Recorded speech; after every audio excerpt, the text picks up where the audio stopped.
welcome back to YCFT. We're back talking about some Hammer, and this is our second Hammer project. As some returning viewers might remember, we did a 3-part video series going over all of Hammer's Dracula films. Not all their vampire films, but all their Dracula films last year, and we're doing it again. These are not going to be released one after the other because there's a lot of films to talk about. There's 7 Frankenstein films in Hammer's library. So we're going to split them up across 3 videos, just like we did with Dracula.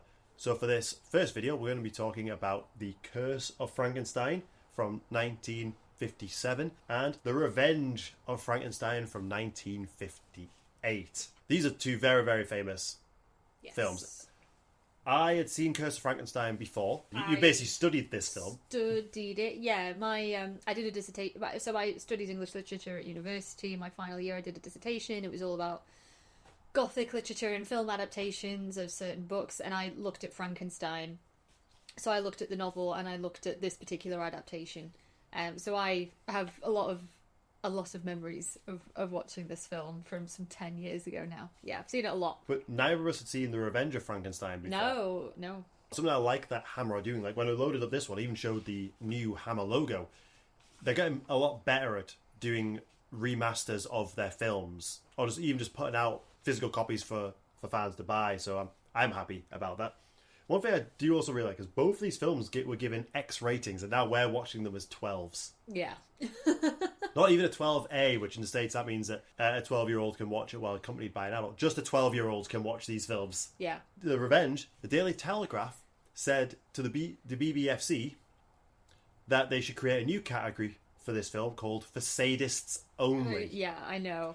Critics were not fans of either of these films, but they were successful, especially the first one. This was Hammer's first colour Gothic horror movie and pretty much established them, well, I say pretty much, it did establish them as Hammer horror. It gave them the money to expand their studio space at Bray Studios, more investment, because they managed to get a distribution deal over in America for it. I believe for the second one they ended up with a deal with Columbia. And that's how they end up getting more investment, is just being able to get these films out in America. Yeah. So it was a big turning point for Hammer and for British film in general. This is a very, very famous adaptation. Curse of Frankenstein was followed up very quickly by Dracula. Yes, it was. And that was another massive hit for Hammer as well. And again, repairs Lee and Cushing famously. Both of these films star Peter Cushing as Victor Frankenstein, or Baron Frankenstein. In his first lead role. So he was a very famous actor at this point from television. He'd had smaller co-lead roles in films, but this is the first time he's led a movie. And I think he got his agent, put him in touch with Hammer when he heard they were doing an adaptation of Frankenstein. Mm-hmm. He really wanted to be a part of it. Christopher Lee was cast as the monster in a non-speaking role. Now, they had worked on films together. It was like 3 different films where they'd been together, but they'd never actually met. So this is the first time they'd met, and anyone who knows Hammer knows of the bromance that was Christopher Lee and Peter Cushing. Yeah. They loved each other. They did. Great friends right up until Cushing's death in 1994. You can see that devastated Christopher Lee. It did, yeah. And by in between takes, they would amuse themselves by just quoting Looney Tunes to each other. Looney Tunes, I know. That's very special. Apparently the moment that, whether or not this is true or not, was reported that the moment that made them friends was Christopher Lee went into Peter Cushing's dressing room complaining that he didn't have any lines, and Peter's response was, "You're lucky. I've read the script." Really, really shitting all over Jimmy Sangster there. I mean, I feel like there's a history of them disagreeing over script. Yeah. Even in the Dracula films, like, he would often criticize, and we watched a behind the scenes of Jimmy Sangster even talking about, even kind of admitting that he can't really write good dialogue. But when you have an actor like Peter Cushing, he can make inferior dialogue better just through his performance. Yeah, definitely. I think Lee and Cushing were quite well known for annotating their scripts. And I think Lee especially, like there'd be notes in the margins of his script, like highlighting dialogue, being like, rubbish. What a silly thing to say. And, obviously it's legendary that Lee just at some point flat out refused to say any dialogue in the Dracula movies. So I feel bad for Jimmy Sangster though at this point, because even he has to admit, like, I know that they weren't really a fan of my script, and it's like, with Jimmy, Revenge, you made 2 solid films here. With Revenge, he was given 6 weeks. Like Carreras, I always get his name.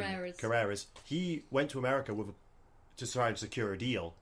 Because they were in a risky moment where the deal they initially had might not have moved forward as the way they wanted it. So they'd done this massive expansion, a big risk, without a guarantee of investment and distribution. So he went to America with a poster for a film that didn't exist yet.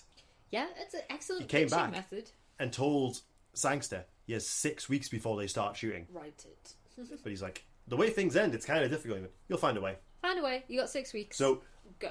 Yeah, I'm impressed. Because Revenge is a solid sequel. Revenge is a solid sequel. Straight off the bat, I like both of these films. Yeah. Yeah, jumping into the first one, The Curse of Frankenstein. They could not do anything that Universal had done. I do believe Universal even tried, to slap them with a lawsuit. Also, why would you want to do it the same? Because why would you want to? I think they initially did look to Boris Karloff in a very early version of the script. And I know Christopher Lee was cast purely because he was torn. It was between him and some other guy whose name... Bernard Bresslaw. So there's an actor called Melvin Hayes, who plays like young Frankenstein at the beginning. Who does a stellar job. Who does do a stellar job. In the behind the scenes said they rang up both these actors and asked what their day rates was.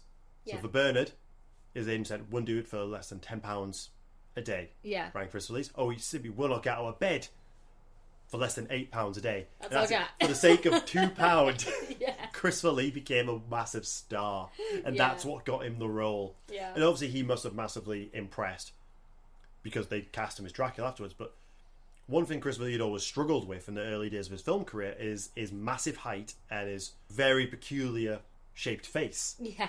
Like very powerful features, but that is actually what they wanted. Yes. For the creature, so they were able to lean into that. So they couldn't do the famous makeup from the Universal No, they one. couldn't do the bolts and the flat head and... Yeah, so they experimented a lot. They tried to do a cast of Christopher Lee's head, but it didn't take, so there was a lot of just putting makeup directly onto his face, and they tried loads of different incarnations. I think the actual makeup they went with, they ended up coming up with on the day, and it is... Yeah, Phil Leakey is the makeup designer. I actually really like how he looks. It's a definite... It's certainly different to how Universal did it. The scale of this film is much smaller as well. There's no castle, there's no villagers with pitchforks, because Sangster said they couldn't afford it.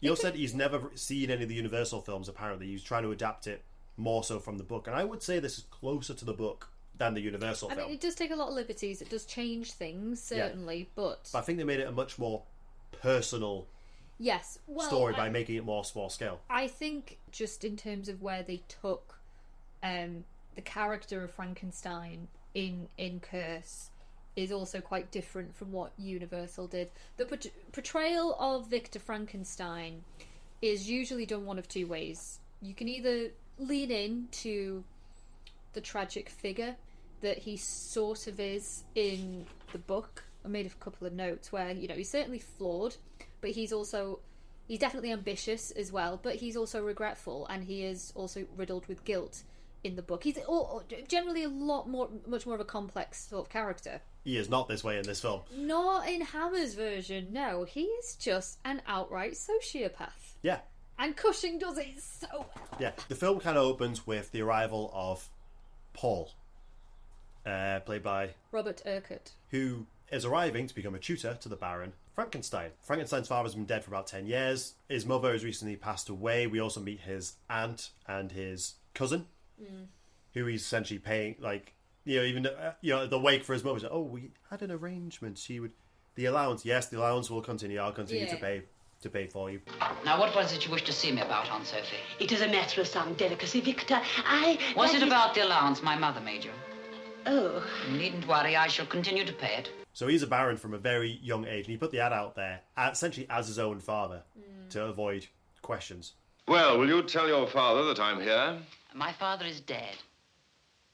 Now, that's quite ridiculous. I had a letter from He's your been dead father... for 10 years. It was I who advertised for a tutor. So Paul becomes his tutor, and as he grows up, they continue to work together, and they're trying to essentially find the keys to life. And we see one of their first experiments is bringing a dead puppy back to life again. Successfully. And for Paul, that's enough. Paul isn't a character that exists in the book either. He's kind of the moral compass for the audience. He's there to highlight Frankenstein's flaws. Yes. Where Paul... Where's the line? Where's the line? And for Paul, he can clearly draw it. and it basically just serves to emphasize Frankenstein's sociopathy and, you know, like the hubris ultimately as well. Yes. One thing I love, they take full advantage of them being in colour. You know, when the experiment starts, you know, The turning on light. the lights, we've got like red lights, there's lots of different coloured chemicals and Yeah. powders, but it's all just like, it's an attic they're Yeah. kind of working in, and I'm like, this visually is a treat, because it's the first Frankenstein film we've seen in colour, and they make it pop. Yes. And it looks incredible. So he's like, right, well, the Board of Science is meeting, can we get a paper ready in the next month or so? Yeah. And Frankenstein, not yet. We're not finished. Next step is to create man, Yeah. create life. It's a And bit of a Paul's joke. like, whoa, Whoa, wait a minute. whoa. Yeah. Because the next obvious step is, you know, how do you get the body parts for it? So they go and get a highway robber who was hung and left outside the town. Yes. They cut his head off, because the head is kind of like pecked away, the eyes are gone, and he dissolves it into acid. I think this was cut, the initial theatrical run, you could see the head go in, Yeah, I think you could as well. but yeah. it's been cut since then. Certain Burke and Hare elements to Yeah. that element of the script.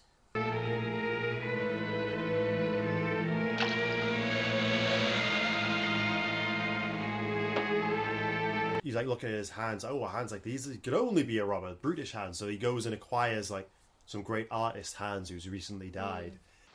Great clod-hopping things. No wonder he was a robber. Hands like those, he couldn't have been anything else. And this is when Paul's like, I can't, I can't condone this I anymore. can't condone. You are off your rocker, sir. Yeah, but he Yeah. stays in the house because of the arrival of Victor's cousin, whose name has escaped me, Elizabeth Elizabeth, played by, Hazelcourt. I think she was a very famous actress at the time. Apparently, yeah, she was very well known. Her mother has passed away, and it is arranged that she will marry Frankenstein, so he moves in the house. Yeah. Paul essentially is just worried for her safety with him getting more unhinged, and is worried about her discovering the experiment, because as much as Paul is portrayed as like the righteous, there has to be a selfish element of he will get dragged down with Frankenstein. Yeah, his reputation is on the line Just as well. much. They're so intrinsically tied together. I actually find their relationship very interesting, especially Yeah. when you... I see Frankenstein as very asexual. Interesting. Because we know Frankenstein is having an affair with his maid, I don't think Frankenstein can love. I don't think this iteration of him can. Seems to have zero affection towards Elizabeth. He's not interested in His interest in, I say asexual might have been said the wrong way. His interest in his maid is purely physical. He does not have emotional attachments to anyone other than Paul, because this is the man who, let's be fair, without his father, this is the man that raised him and educated him. I think he's all, and we see this throughout the film, he craves Paul's approval. And Frankenstein ultimately always has been a story about parenting, Yes. Irresponsible, bad parenting. which we see less of between Frankenstein and the monster in this iteration, and I think it comes between Paul and Victor. I sort of agree with you. I think their relationship is definitely the most fascinating of the whole film. And again, especially when you look at how Victor is with Paul, and yes, you know, like that yearning for almost approval, but also just... He comes alive when he talks with Paul. Like, Paul gets it. He can talk about all his passionate things. He can talk about science with Paul. He can talk about, you know, reanimating corpses with Paul. He can't do that with Elizabeth. Elizabeth serves no interest for him whatsoever. He's immediately dismissive of her. I would agree with the asexuality element. Again, I know you talked about the maid, Justine. I find that particularly interesting because, to me, I don't think what's driving him in that relationship is sex. I don't think he really cares that much about physical intimacy with her. When are you going to marry me? What makes you so sure that I'll marry you? Because you promised. I think what the allure is it's not so much like, this is going to sound very crude, it's not so much fucking her that he wants, it's the fucking with her that he's actually getting off on. He is enjoying the power imbalance that he has over her. You know, he's told her, like, oh yeah, of course I'm going to marry you. Of course, you know, like, you and me will He we'll get corrects her together. whenever she calls him Victor. It's Baron. It's barren. You stupid little fool. Did you really think that I'd marry you? You're hurting. Get back to your work. It's that element, I think, that he very sadistically kind of is enjoying. He knows he's going to break this woman's heart one day, and he can't wait for it. Yeah. But the relationship with Paul, we'll get into it as we go. She is a character in the book. It's been a Justine- very long time since I read the Same. book in sixth form. I think I mentioned this in our Bride of Frankenstein video, which is a long time ago now. I'm not a fan of it. in our sixth form, we were split into two groups. One studied Frankenstein, one studied Dracula. And I really wish I could have been in the Dracula group because I really like that novel. I have a lot of issues with Frankenstein as a novel, as much as I think Mary Shelley, well, she is one of the foundations of science fiction and the Gothic. Yeah, absolutely. Yeah. I have a few fundamental problems with the way the story progresses, and I do think it's something that I think the building blocks of what she did was incredible, but I do think it has been added to in really good ways in cinema afterwards. It's not a novel I ever go back and read just because I don't enjoy it. I also have issues with the book. I first came to it again, I think, when I studied it for university. And the first thing that really struck me about it was, obviously it's considered one of the world's, first real Gothic horror novels. I think there's a very strong argument that actually it's not a Gothic novel at all. There are, Gothic, when you think of the aesthetic and you think of the genre and what typifies it, a lot of that is not present in Frankenstein. It's definitely science fiction and there is horror in it, but I do think you could debate until the cows come home whether it's Gothic necessarily. I think film adaptations have sort of made it Gothic for sure, but yeah, narratively I also have a few problems with it. I think I don't really like the first person narration that we have. I think Frankenstein's monologues can meander a little bit, even his creature, when it's his turn, and it kind of waffles on slightly. That said, it has been a very long time since I have read it too, but I do have issues with it. And I think when we were doing Edward Scissorhands years ago now, I talked about how adaptations of the book and films more indirectly inspired by it are more interesting to me rather than like an outright adaptation per se. And I think where Kirsch really excels here, again going back to the characterization of Victor, how Hammer decided to make him a lot more nefarious, a lot more sociopathic. He is a murderer. He's not afraid to get his hands dirty. He's a master manipulator. And that is very different to the Frankenstein we have in the book, where, as I say, he's guilt-ridden a lot of the time, he's cowardly, he's a lot more emotionally complex. And it's not to say he's a nice guy, but there is a lot of stuff going on there, whereas this film categorically makes the decision, no, this is a bad He literally kills a man for his brain. He does. I mean, you mentioned in the book that there was a character called Justine. Just to chat about that for a minute. Justine is a character in Curse, but it's not the same. So in this film, she's a maid who's having an affair with Frankenstein. In the book, she is a governess, I think, that is hired by Frankenstein's parents to look after Victor's younger brother. The creature kills the brother, and Justine, the governess, is hanged for it. They think she did it. Now, obviously, Victor knows that she's innocent, knows she didn't do it, knows it's the creature, but he chooses not to say anything. So he's not, in that sense, he's not directly a murderer, but he could have saved a woman's life, and he chose not to. In this one, he leaves her to the creature after she threatens to reveal him and that she's potentially pregnant. He lets the creature kill her. This is the man that we're dealing with. This is the main character of this film. Yeah. Hammer, what are you doing? Are we rooting for this man or not? Again, the issue I kind of have with the book is the way the creature's creation is portrayed. In this thing, we actually see him get the hands, get the eyes, get the brain. We have that confrontation with Paul after he's cut the brain out, and Paul's like, I won't let you do this. He tries to destroy the brain and it gets damaged, which does lead to a lot of the issues that happen later on in the film. Yes. We have the night that he decides to try and animate his creature. Another big change from the book is, in the book, he's made with all gorgeous parts. He wants to create the perfect looking human. Whereas this one, he said, the parts don't matter, the appearance doesn't matter. Very different to the book. Very, very different. That's a fundamental difference. In the book, the creature is rejected because he's ugly. Because of his hideousness. Frankenstein in this one does not care about that. No. He's like, we can improve on that later. He's just trying to get the building blocks working now. And I think that's such a fundamental difference. That's why I think the parental element of the story moves away from Victor and the creature and onto Victor and Paul. There are elements of him trying to teach the creature things later. Yes. But it's more like it's a master and a pet than a father and a son. It's absolutely, I think that's to the film's credit, I think. It'll help set it apart, ultimately, and stand on its own 2 feet, away from other incarnations. Yeah. And initially, he can't do the machine on his own. I think thinks secretly he can, but he goes to Paul and asks him, like, look, if you help me with this, I'll do my study on it and I'll destroy the creature after that. 2 months, tops. He's like, but it's designed to be worked by 2 people. At this moment, lightning strikes the house and then finishes off the process and does reanimate the creature. The reveal of the creature, it's so famous. The undercranking of the camera to give it the janky movements, like he opens the door and you see him just stood there, mummified, essentially. Like, really janky. And then as well. the camera kind of goes like in on him, and he rips the bandages off, and we see the face.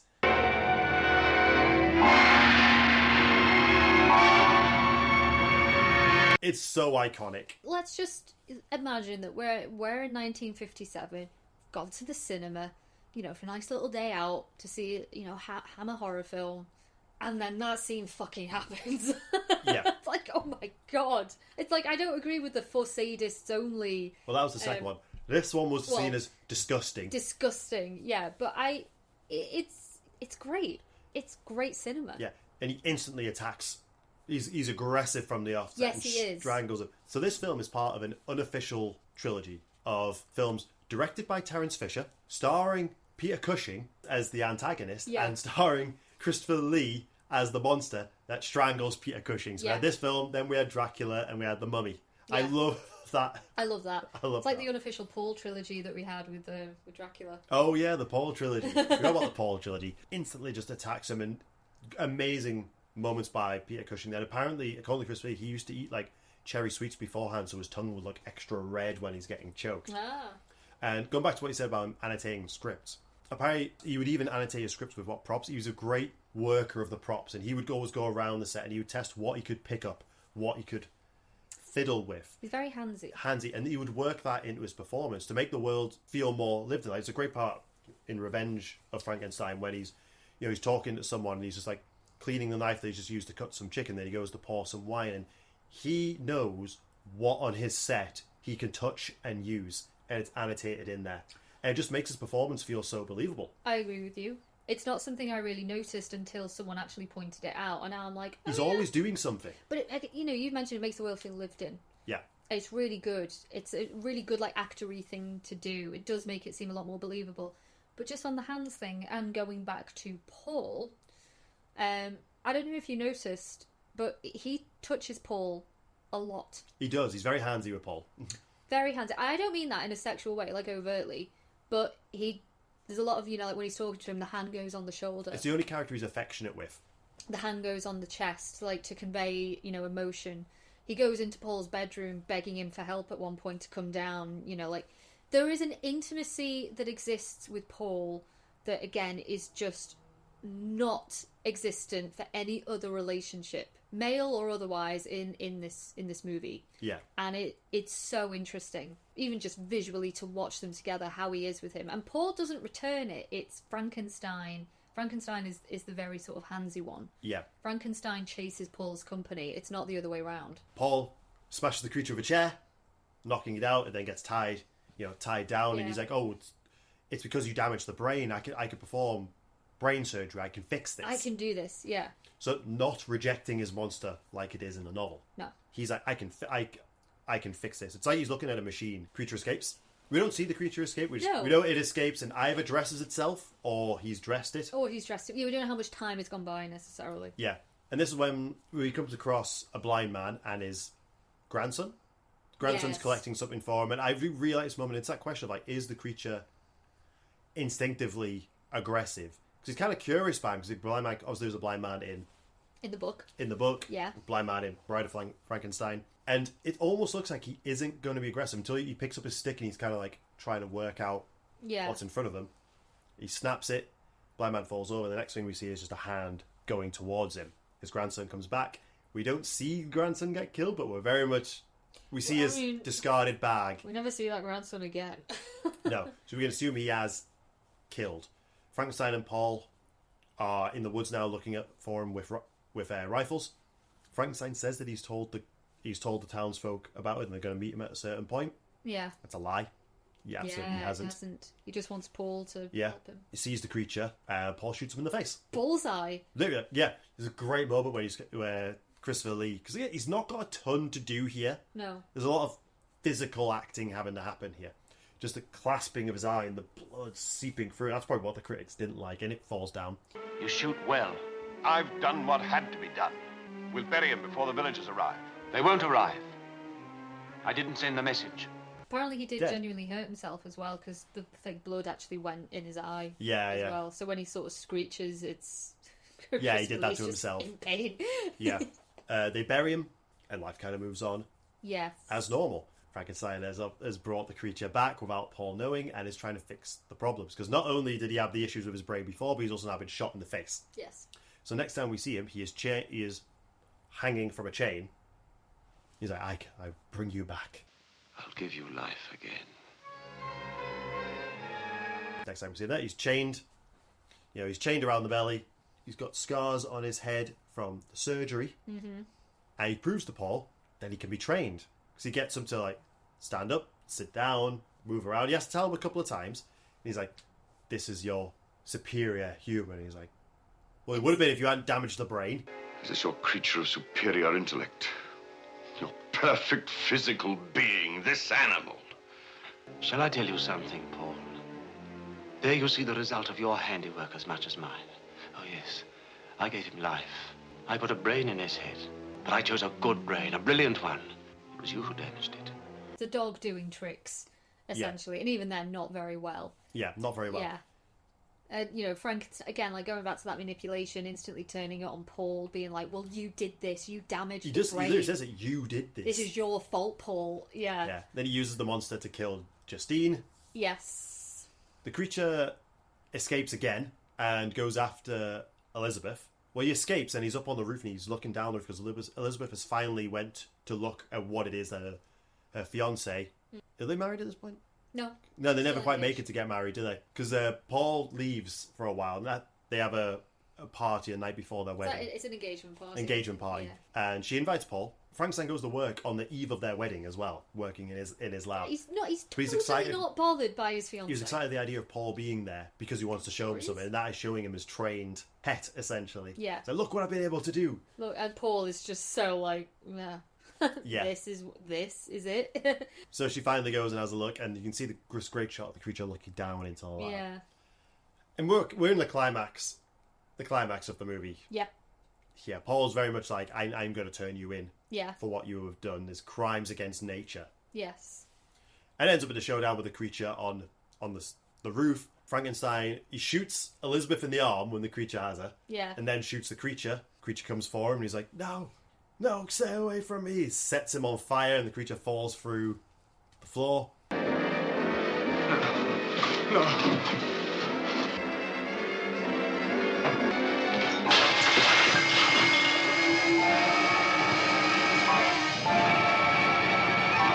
It's pretty epic. It's a good showdown. It's a good showdown. Obviously, like we mentioned earlier, missing all the townsfolk and stuff. Probably failed to mention the film actually starts with Frankenstein in prison. Yeah, he's telling the story. He's telling the story flashbacking. to a He needs priest. someone to believe him. Yeah, believe what he has done. So now we are back in the prison then. And naturally, the priest doesn't believe him. Mm-hmm. Paul comes to visit him. He said, Paul, you can tell me the creature I made. What creature? Mm-hmm. And essentially, what Frankenstein is going down for is the murder of Justine. He did it. Who? Who did it, Victor? The creature I made. You know the man. Tell them. And the film ends with him being walked off to the guillotine. The guillotine. It's actually quite a dark ending. We don't see anything come from that, but obviously you can infer what is going to happen. I'd just like to backtrack a moment. So yeah, the showdown with the creature. When Paul leaves the house and he's like, right, screw this, I'm going to go to the authorities right now because it's escaped and we need an extra pair of hands. We need more people to come and help us with this. Frankenstein runs off to him, and really what you might expect is for Frankenstein to be like, Paul, if you go to the authorities, I'll, like that, I will kill you. I will set the creature on you. I'll, whatever you're dead. You are dead if you reveal what's been going on here. He doesn't do that.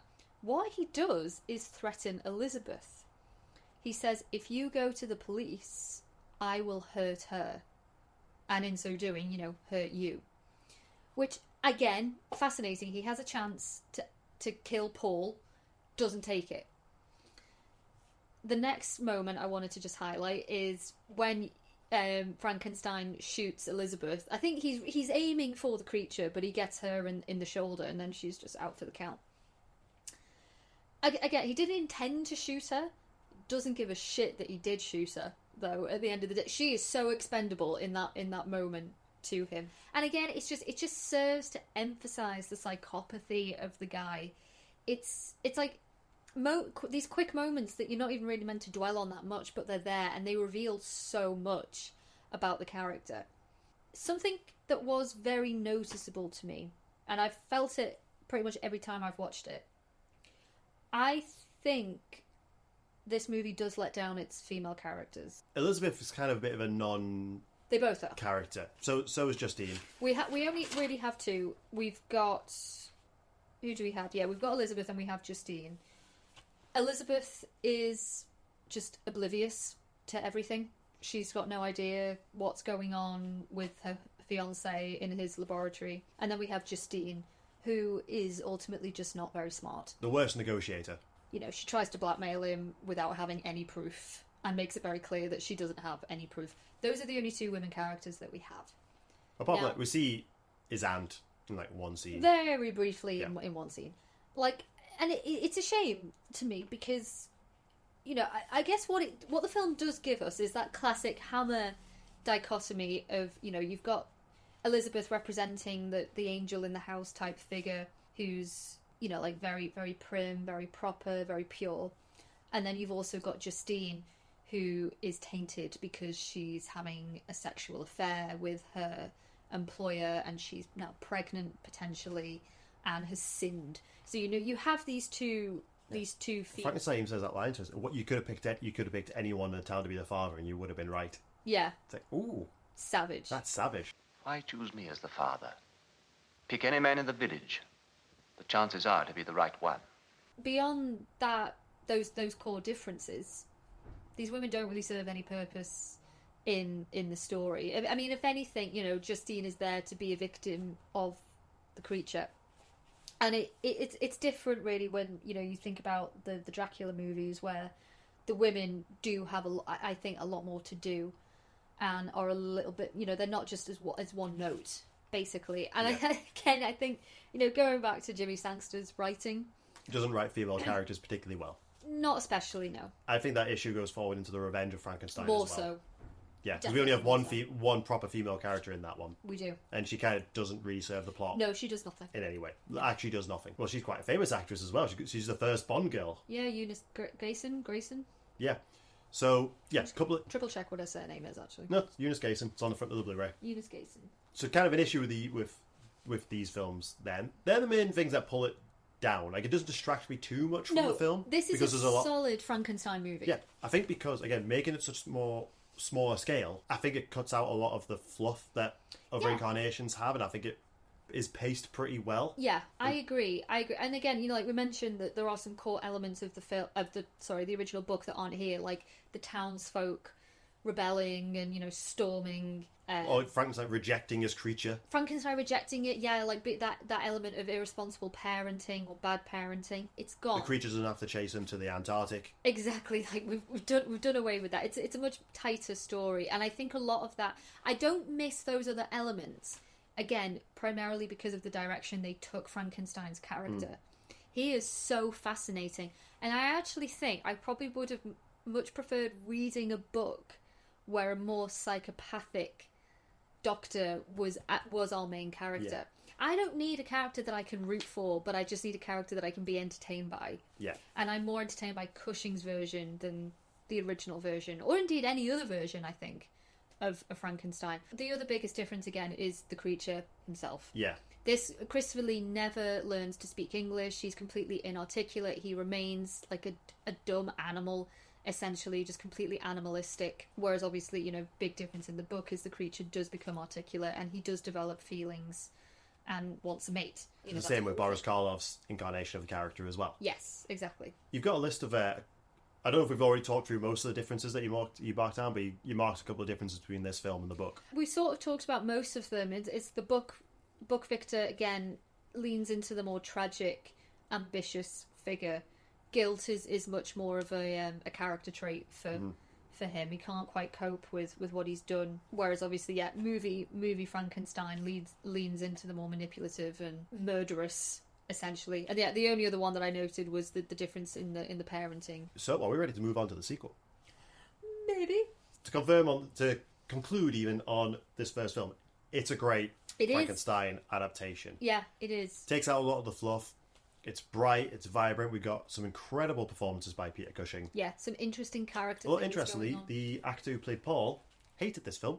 I only just found this out recently. He apparently stormed out of the premiere and never starred in a horror movie again, which is a shame because I really liked Paul. Did you know he received a very strongly worded letter from James Carreras about that? No. Yeah, he did. Are you withholding stuff from me so you can drop it in here? I don't know the contents of the letter, but he was not happy about that. Not happy at all. No, so surely you must know what movie you're making. Well, this is it. It's like, surely, like, what were you expecting? But it's like, oh my god, it's exactly the same as Frankenstein when he, looks upon his creature for the first time and is disgusted by what he sees. It's like, how can you not? You've been staring at this creature for months.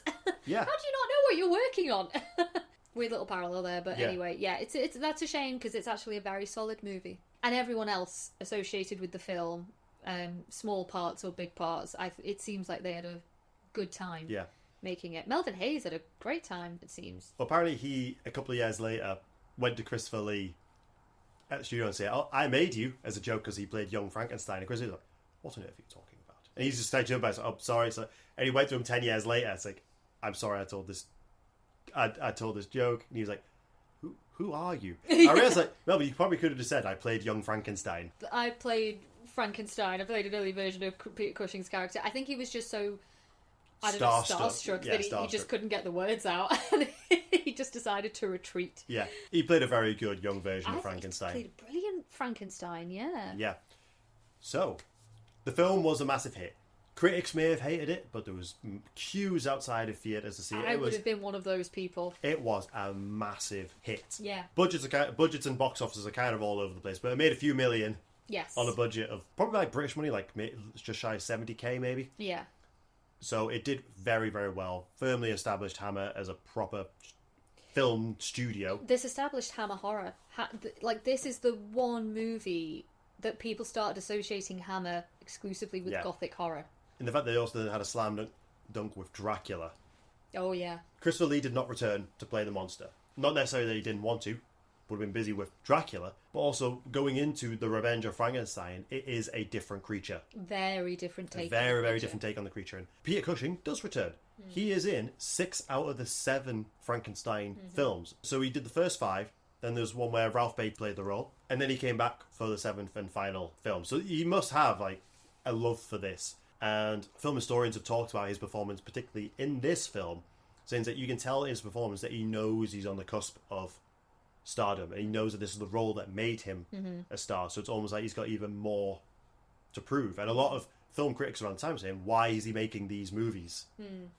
I think he just enjoyed working on. There's so many interviews of him and Christopher Lee. Yeah, it's saying like, you don't make these movies for money because you don't get paid very well. So you make these monies because of the people you're working with. It was the camaraderie, and I think there was just a really lovely sense of loyalty that they had to Hammer as a brand, as a company, which I don't think really is a thing now in the film industry. No. So it's a lovely sentiment. I mean, yes, like there were a lot of complaints about the scripts and the production value and salaries, but there was something that kept pulling them back. And we know that when Peter Cushing was going through a very tragic time in his personal life, Hammer was there to sort of pick up the pieces. Yeah. And his friends friends within Hammer, on screen and behind the screen. So, yeah, Peter Cushing he's a legend. I feel like he had a very successful career, but I feel like he's mostly been appreciated in his death. I think a lot of people still just know him as Grand Moff Tarkin from Star Wars, but it's like he's been so much more than that. Yeah. But I think that's been discovered more in later years, because he never abandoned Hammer. He never did. He never once walked away from it. At least, not permanently. He always went back to it. Yeah. And it's only now when I'm, watching these films again, having basically grown up with them, and I watched the 1958 Dracula, which is not my favourite in the Dracula. No, as established in films. our series. Rank's fairly high, but not my favourite. Van Helsing, Peter Cushing is the standout performance for me. It's not Christopher Lee, and similarly in the Frankenstein films, again I'm struck by just actually how fucking brilliant Cushing actually is. Like the physical acting, like that very austere face that he had. There's something very charismatic about him that's borderline sexy for me. I can't help it. It's there now. I've seen it. I don't know if it's just the character of Frankenstein or it's the way that Cushing just is, like his whole demeanour. But I now also know that he was just a very lovely man to work with. No one has a bad word to say about him. And that, that means a lot. So this film is actually a direct sequel. And when I say direct, we see him doing the same walk to the guillotine that we saw at the end of the previous film. It literally picks up where we left off, yeah. And one fact that I love, so this film started filming 3 days after the completion of Dracula, which was also directed by Terence Fisher. Yeah, Dracula. And starring Peter Cushing. And they filmed it at Bray Studios. So it's like Peter Cushing went away for a weekend and then it's probably the closest you can come to just a 9 to 5 job in the film industry. He literally left the studio 1 week, came back to the same studio and started working on a different film, on the same sets with the same director and the same writer. Dracula wrapped 3rd of January, 58.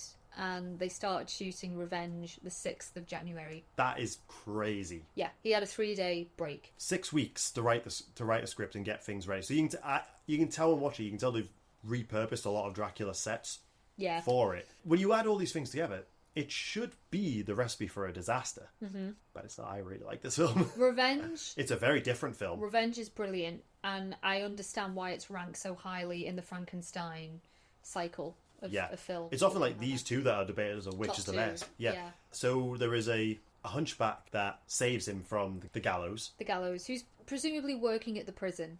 And at some point he and Frankenstein have gotten together to create this sort of pact and this ruse that, right, when he's being led to the gallows, Carl, the hunchback, will save him if Frankenstein promises to do something about his physical deformities. Yeah. And Frankenstein clearly says yes. We don't actually see this, but there must be some kind of a struggle. And in Frankenstein's place, the priest, or, the Monsignor, whoever it is, gets his head chopped off at the guillotine. And we see this when a couple of grave robbers dig up the Baron's grave and find a beheaded priest.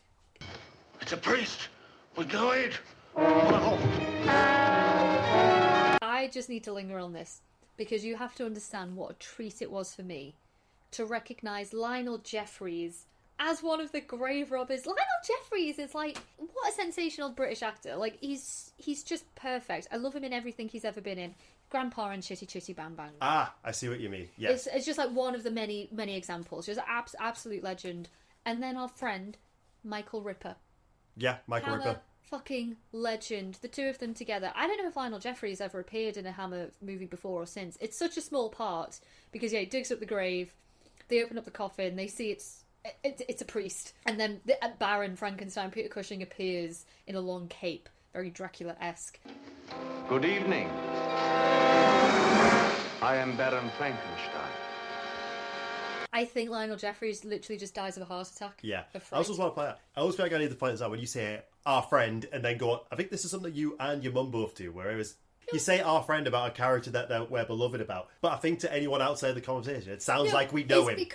It's purely because when we were doing the Dracula movies, Michael Ripper popped up a lot. So the Paul trilogy we also called the Michael Ripper trilogy because he appears in those three, like Has Risen, Taste the Blood, and Scars, I think, as well. Yeah. Our friend Michael Ripper. Yeah, but to anyone outside of that joke, it sounds like we know him. No, he's our mate. He's our mate. It still throws me because it's not a phrase that I use. Like Michael Ripper. It purely comes from you and your family saying that. Anyway, enough throwing shade on you there. Thank you. But it is a treat to see both of those guys in here for such small roles as well, but Tiny. they really do help establish this film, how the Baron has survived. So we jump forward to a town called Carlston, I believe it's called. Carlsbrook, 3 years later. We now know from the beginning of this film that the first film was set in 1860, so we are now in 1863. He has set himself up as a local practitioner under the name of Victor Stein. Yes, he's not been very imaginative with But his it works. new name. It worked for a while. He has a very popular practice where he's the doctor for a lot of the local aristocrats. There is for what seemingly is quite a small area, there's a lot of doctors. They have this whole medical board with like a dozen doctors, and they're not happy because he won't join. They tried to stop him from setting up, but he uses all the money he makes from dealing with the aristocrats, funds his work that he does at the local poor hospital, helping people who can't afford medical care. So they're also like, oh, he's very much beloved by people because of what he's been doing. So, well, we need to get him on this board. Yeah. So they go and visit him while he's working in the poor hospital. He makes them wait in the ward as well, which you can tell there was like, oh, the stench. Yeah. And he's like, I have no interest. Yeah, he just outright refuses. He barely even looks at them. He is then approached by one of the doctors, whose name has escaped me. Hans, who is played by Francis Matthews. He's brilliant in this. Yeah, he's great. Great actor. Recognises him. Yes, he does. He was at the funeral of the professor that died in the first film, whose brain he took. And he recognises that he is Frankenstein. Yes. But he doesn't want to admit, he wants to learn from him. Yes. A little inconsistency here is, well, they kind of get around it. So he is put to death in the first film for the death of Justine, not for his work on the creature. 3 years later, the creature has become a bit of a legend. Yes. So that's how they've kind of tried to get around that he was actually being put to death for his crimes against nature, not the murder of his maid. Hans wants to learn from him, which then we find out. So he has a lab in what was a wine cellar where he's been continuing his work. His work with the aristocrats funds his work at the poor factory, which is getting him parts to continue his research. Did you think that he'd become a nice guy and he would decide not to continue his studies? Oh no, he's just as evil. He's just as much of a bastard. He's mutilating these poor people. He's finding excuses to remove limbs. They even describe him as a butcher. Yeah. And a lot of them are, even before things that are going to happen. They are all scared of him because they all seem to be losing limbs. He sees a pickpocket who has this really elaborate tattoo. He's like, oh, that arm's going to have to come off. Yeah, and the reason he wants that particular arm is because pickpocket fingers he thinks are quite elegant. That's literally it. That's all he needs that entire arm for. He's a monster.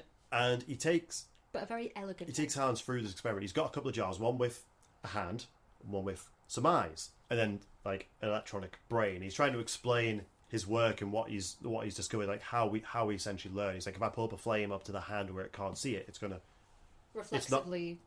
It's good. Well, it's gonna burn. It's gonna hurt. But if the eyes see the flame, it's gonna try and pull the fingers away from it. And it's a really cool moment seeing this play out. Yeah. And so why do you keep this here? So I keep this here as a reminder if I ever need to start again, the endeavor that I have to go on. Yeah. And we see the new body that he has created. Very minimum scars. He just looks like a normal guy with a couple of delicate scars. Yes. He's keeping him in this big water tank. And what his plan is, he needs a brain. And Hans is very much on board with getting body parts from the poor and stuff. He's like, but what about, surely it'll mean killing. He's like, no, I have a volunteer.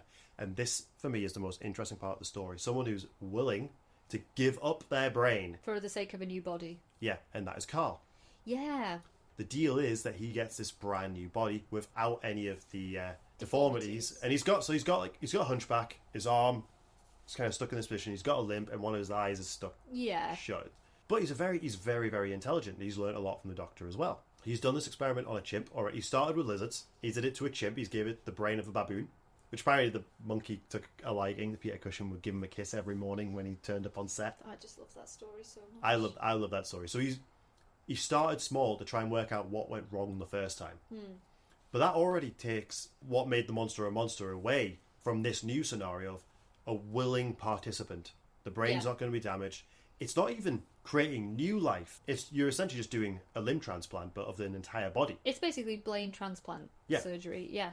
Yeah. So that, to me, is fascinating. And I think what makes this really work as a sequel is it is so different. It's not even just always doing the same experiment again. No, he's approaching it differently than he did the first time. Yes, yeah. And it works. It does work, yeah. It does work. Brain is successfully transplanted into the body of Michael Gwynn. Yeah. So now we have a different actor playing the same character. Yeah. So he's tall and very fit. He's quite a handsome guy. Yeah. They move him into the hospital and they keep him strapped down because he needs to get used to the body. He's going to be on painkillers, while there's an adjustment. They also don't want to risk him damaging the brain while everything's getting settled. And he gets, he's a bit uncomfortable, as is. We discover that the chimp likes to eat meat. Yeah, and he never did before. Frankenstein said, oh yeah, I discovered this after the surgery. And say, oh, so that makes him a cannibal. Are you not worried about it? And say, nope, Carl knows about this. So the difference being the chimp got too uncomfortable being restrained and was just released back into its cage. It's like the creature had already been through too much. He didn't want to risk doing surgery on it. He's like, they're taking steps to make sure this doesn't happen to Carl. Yeah. Like Carl being aware of the risks. Yeah. Basically mean that he needs to rest until everything is settled in before they just bounce back into like everyday life. This is what I suppose we need to introduce the female character. Do you remember her name? I do not. I wouldn't have unless I'd written it down. She's called Margaret. Now, Margaret... we said the actress is Eunice Gayson. So Margaret is the daughter of the president of the medical council, and she's sort of been sent there to basically sort of keep an eye on things. Now she's very transparent about that. She's like, oh yeah, I'm here for this reason, but I genuinely want to help. Yeah. Her job is to kind of make things more comfortable for the... You can kind of see the class difference here of she wants to hand them soap, writing paper, tobacco. It's like, I suppose 1 out of 3. 1 out of 3 is not bad. They're going to want the tobacco more than they're going to want soap, and most of them probably couldn't write. And again, that is also pointed out to her, and she does look a little bit sheepish about it. But genuinely, aside from, again, maybe being there to highlight the nefariousness of Hans and Frankenstein, she does nothing. All she does, she's very, obviously, Eunice Case, absolutely stunning woman. And Carl, both when he is, in his first body and as Michael Gwynn, basically sort of falls in love with her at first sight. And that's it. That is all I can say about her character. Yeah. She doesn't drive the story forward in any way. She doesn't have any interesting dialogue, per se, either. She's kind of a useless, pointless character. Poorly written female character. She's very poorly written. And again, this is also Jimmy Sangster returning to write the script. We know she goes on. She is a legendary, famous actress. Yes. And is very, very well known. Not every role is a winner. And I think she plays the role well with what she has, which isn't much. I think she's kind of done what was expected of her in that role. What I'll also say on that is, we talked about with Curse that Frankenstein has no time for women. He's just so disinterested and, he goes through the motions. Like, he'll have breakfast with his fiancée, the famous pass the marmalade, after he's just, killed whoever.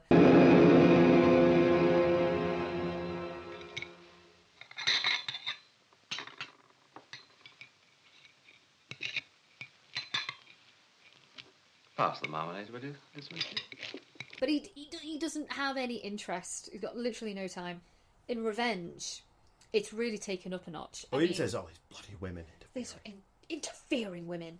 And there's a scene at the beginning where, this wealthy, countess or whoever she is, and she brings her daughter along to the surgery to be studied by Frankenstein because apparently she's got heart palpitations or something. And I think it's clearly it's meant to infer that this woman is sort of she's orchestrated this doctor's appointment so her daughter can flirt with Frankenstein. Essentially, she wants her daughter to bag. He does not care to bag the doctor. He does not care to the point where he doesn't even physically want to touch the girl. He gets whatever that instrument is. It's almost like a very rudimentary sort of stethoscope to hear her heartbeat. And even the mum says, oh, you're not just going to put, your ear to her chest and listen to the heartbeat that way. And you can tell in his face, he just doesn't want to do it.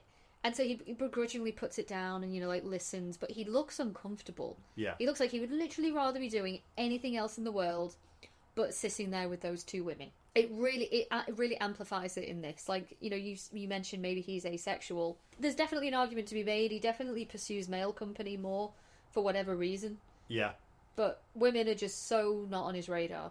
There's a janitor character. He doesn't have a name. No, doesn't have a name. Sangster just chose not to give him a name. He's called Up, I think. The Up guy, Up. Yeah. Cruel he is. He cuts them up, alive. Don't talk such nonsense. To be honest, he always kind of reminds me of Dick Van Dyke in Chitty Chitty Bang Bang. Yeah. It's a very, very theatrical performance. And I quite like it. Yeah, I did as well. And he tells her people don't like Frankenstein, don't like being his patients. They say, just brought a new guy in last night. They had loads of bandages on. He's screaming his head off. He's like, I don't believe you. So he just shows her. That's his main purpose here, is just to unravel this plan. So she meets the new Carl, not realising it's Carl. And she makes him uncomfortable, so loosens his restraints. In a previous scene, new Carl had a conversation with Hans about what Frankenstein's plans were for him. He's like, oh, you're going to go on talks and tours, and I'm going to put you next to your old body. And he's like, I've been stared at all my life. I don't want to do it in my new life. Frankenstein's furious about that later on. He's like, do you know nothing about human behaviour? Yeah. It's like, whoa. He's still in shock. Yeah. I told him your plans for his future. You told him that. You fool. You stupid fool! You know nothing of human reactions.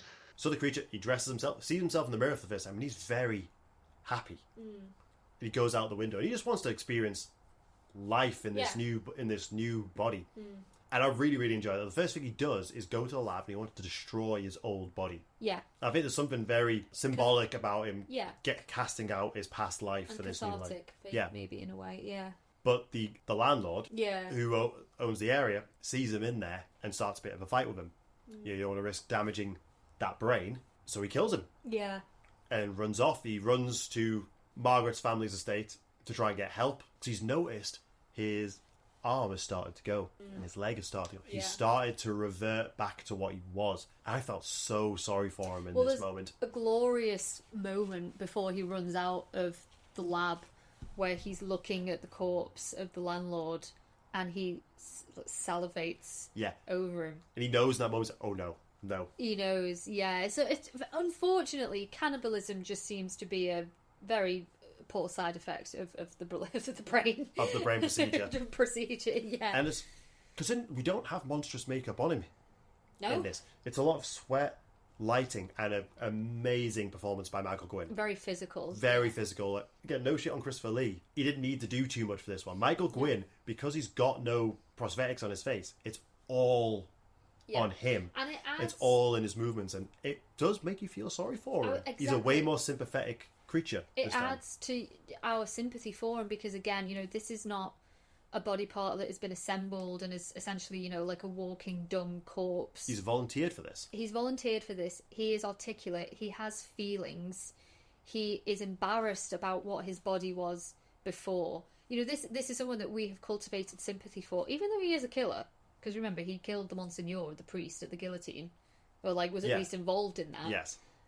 But for the most part, this is a very sympathetic man. And so to see, that the physical transformation back into the one thing that he absolutely abhorred, it's genuinely sad. And I love that this film took that direction. It's a very different take on the creature. Where Frankenstein is consistent in that, sociopathy and that quest for, his experiment to succeed, we have that fundamental difference with the monster. Again, how much of it do you think is psychological? Quite a lot, potentially. Because there's nothing physically wrong with that body. No, he does start to grow it back. It does grow. Hans says to Frankenstein, how do we know that these symptoms won't pass over to the new body? He said, it's just a blood clot. That, to me, says that he could have actually helped Carl in his current body. Probably. Which made me think of the Victor Frankenstein with James McAvoy and Daniel Radcliffe, who does help him and stops him from being a hunchback. I don't know if that came from this, but that's what it reminded me of. So I wonder if, again, because he's exerted himself so much, the brain's been knocked around a little bit, is he psychologically reverting back to what he is, which then is making him panic. He's also lusting for flesh. A lot of it's psychosomatic, maybe. Yeah, and he does end up killing a young woman who's on a date with the most boring man who's more interested in looking at ants than her. So probably we said a lot of time they give bad dialogue, but you have good actors. These two are not good actors with some of the worst dialogue. Yeah. Well, you haven't learnt much. What do you mean? They've got more sense than to sit around all night. They get on with it. But he kills a woman, and when he turns back round, he looks more monstrous than most of the Hammer's monsters, and he's just a guy. Yeah. And it all comes down to the performance. Gwyn does a very, very good job here. Yeah. Undeniably. He's still looking for Margaret at this point. He bursts in through the window into a party where Frankenstein is there because he wants to speak to Margaret, see what she said to him. He's kind of just lucky that the creature turned up. He sees Frankenstein. He goes, Frankenstein. He just says his name 3 times and then just outs him to the he just dies. room. He dies kind of on the spot. There. Yeah. of a heart attack. Frankenstein! He just dies, and it's very, very sad. It is.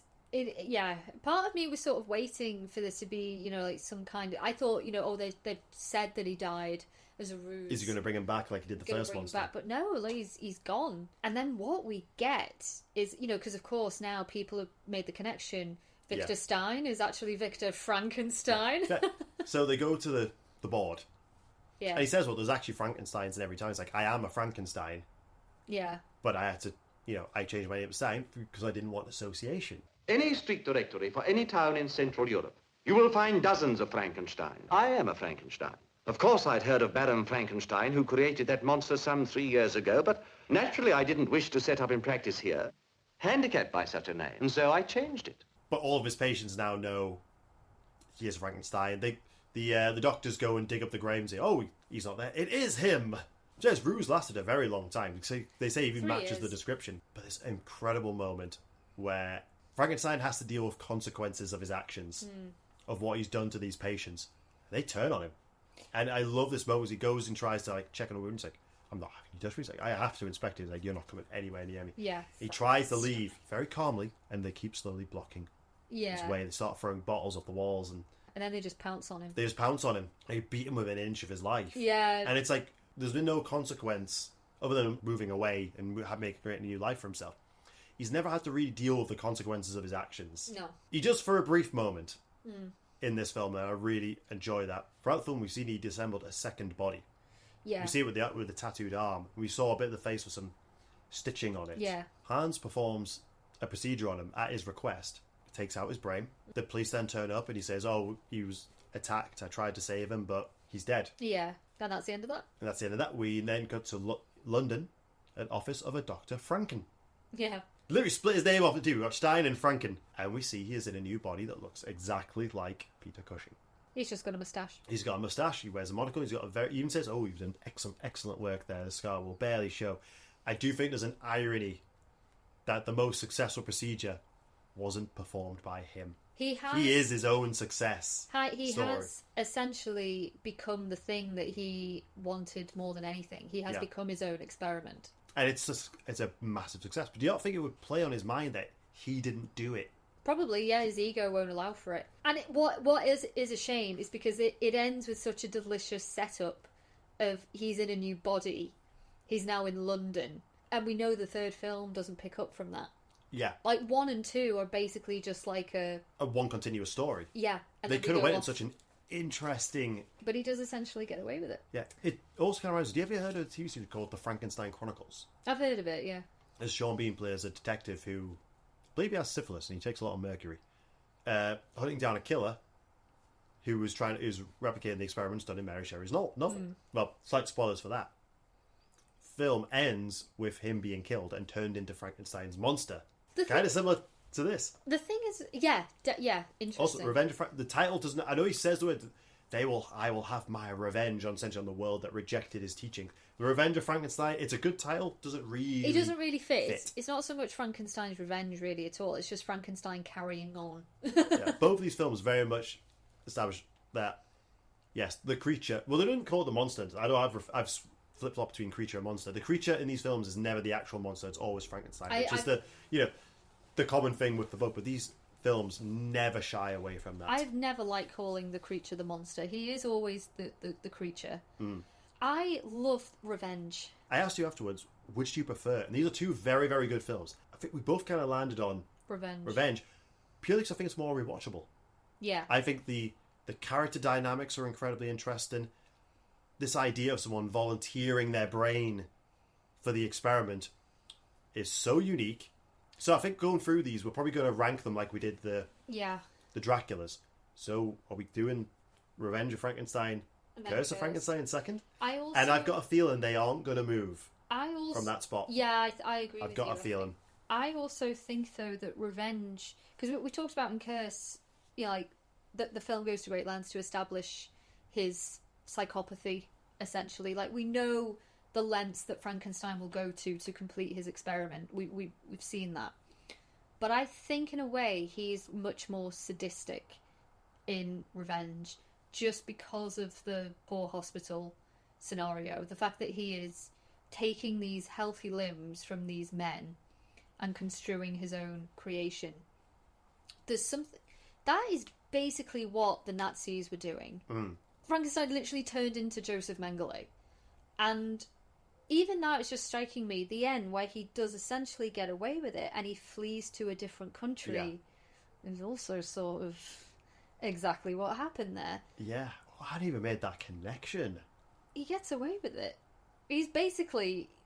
If Frankenstein was around in the 1940s, he'd have had a steady job. Let's put it that way. There is something definitely more sadistic about what he does in this one than the first one. And that says a lot, because in the first one he literally leaves a pregnant woman with his own baby to die. Yes. But this really does take it up a notch. It's a shame that the third one doesn't continue on from that. From it, because I think it would have been fascinating, actually, where they could have taken it. But as a complete story, I really like these two together. Yeah. And I think they make for a really interesting double bill. It's kind of like going from The Thing 2011 to the original Thing, because the two endings are literally like moments apart from each other. You can literally go from one straight into the other. And it's the same with these. I really, really like that. I wasn't expecting to like Revenge of Frankenstein as much as I have. No. And it's a shame, really, because, again, it lets its one female character down a lot. There's not a lot there for the ladies. No. But thematically and narratively, it's very good. I love how underneath, I've just noticed this on the Blu-ray, it says in supernatural Technicolor. I like it. I like that. I also appreciate that is not what Carl looks like in the film, giving him the green skin. And there he is. He's there. I love how creative they got with the creature designs, to the point where, Jeff, you've got 6 weeks, that's not a lot of time to design makeup. They managed to get around it within the film, not having to do creature makeup. But he's still just as much of a creature. What we could also do, because we couldn't really do this with Dracula, because obviously it's Christopher Lee, and that guy that played the Baron in Brides of Dracula. Oh yeah. But what we could do, as well as ranking the films, is rank the creatures. In terms of design, in terms of whatever it is you want to do. Design, performance. I think there's a couple of ways we can look at this, because I don't think there's a way we can't put Christopher Lee on top, because when we think of him as a Frankenstein's monster, he is way closer to what we expect than Carl. Yeah. So I do actually think we have to put Peter Cushing above him just for that. Because Carl, as much as I enjoy the performance, he is just a man. And ironically, he actually is what the novel version of Victor Frankenstein was aiming for. You're using all perfect parts to try and create like a normal, good-looking guy. And Frankenstein did it. It just took him some attempts to get there. Whereas obviously the first one, he didn't care about the parts. So for that reason alone, I think Christopher Lee has to be, so far, the best. What do you think? You're going to disagree with me, aren't you? Yes, I am. I'm going to put Carl on top, because I think this one delves into... I don't know what this does. He's a more interesting creature. On a metaphysics level, I think this is I don't know, it is more sadistic, like I said, than what Frankenstein does, but there's a lot more emotion at play here. And I think Frankenstein's creature is nothing if not a very tragic figure. Yeah. And Carl amplifies that. Carl is more tragic. I think I'm looking at it on purely a visual standpoint. Well, I get it. I totally get it. Christopher Lee is, he's a great creature. But, yeah, for now, Carl is on top for me. We'll have to let this sit, because I think maybe with a few more films we'll be able to get... Because I think that's going to be harder than just ranking the films. Yeah, because it's also like, what are we judging them on? Exactly. Is it looks? Is it scareability? Is story it sympathy? Is it, what are we doing? Well, I am more sympathetic for Carl than I am for Christopher Lee's creature. Yeah. I think the fact that he has a name kind of helps as well. How often does the creature get given a name? Exactly. Yeah. Yeah. In the book, he's not. Is he called Adam, or have I just made that up? I honestly can't remember, unless he's referred to as Frankenstein's Adam. Maybe. Even I know we've recently been rewatching some Buffy, and they have a Frankenstein X character that's called Adam. In Dark Shadows, we're entering the Adam arc, which is a Frankenstein story. So I think because God created Adam, God created Eve. Yeah. Any story where you have someone who's trying to create life, yeah, is going to be a God in an Adam sort of scenario. Yeah. So it wouldn't surprise me if in the novel he is called Adam. Yeah. Do you have any more notes? No, I don't think I do. I'm very excited for these going forward. I'm excited to be The back unique in thing Hammer. is, when we did the Dracula ones, we'd watched all of them beforehand. This time we haven't. No. So we're doing a slightly different approach. We're going to watch them in chunks, make a video after each one. Yeah. So I kind of can't predict where each one is going. I have an idea of... I feel like the last video I wanted to be the 6 and 7, the Ralph Bates one, and then the Return of Peter Cushing. So maybe the middle one will be those 3. We kind of got lucky that these 2 became the perfect story, really. Yeah, exactly. So I kind of decided from the beginning, we'll do the first 2. Yeah. And then there's a great cut-off there. There Like, is. oh, yeah. great. Worked out very well. Yeah, that was lucky for me there. A good time to throw off to our channel members. Yeah. As usual, always have to thank them. They're fantastic, always supporting us, supporting this channel, letting us do things like this, contributing towards helping us. We'll pick up the physical copies, which we always like to do whenever we can. And these other than Amazon delivering a copy of Curse to an address that isn't ours, these are actually really easy to get a hold of. Yes, very easy. Very, very easy. And excellent special features on both of them them as well. This is a free disc edition, this one. Yeah. And I think the actual remaster, the rescan is better in Revenge. So it's like, what do we have? We've got commentaries, we've got behind the scenes footage, we've got outtakes as well. Outtakes without audio, it's a bit weird. Yeah. Unseen on-set footage. We have a Super 8 version.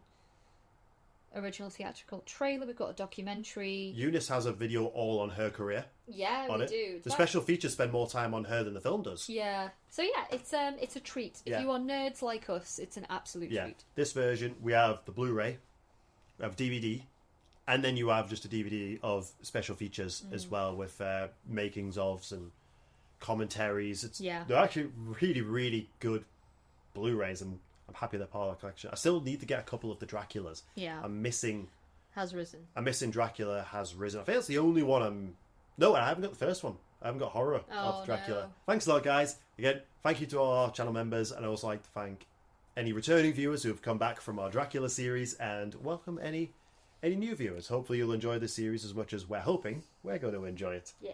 So we'll see you when we see you.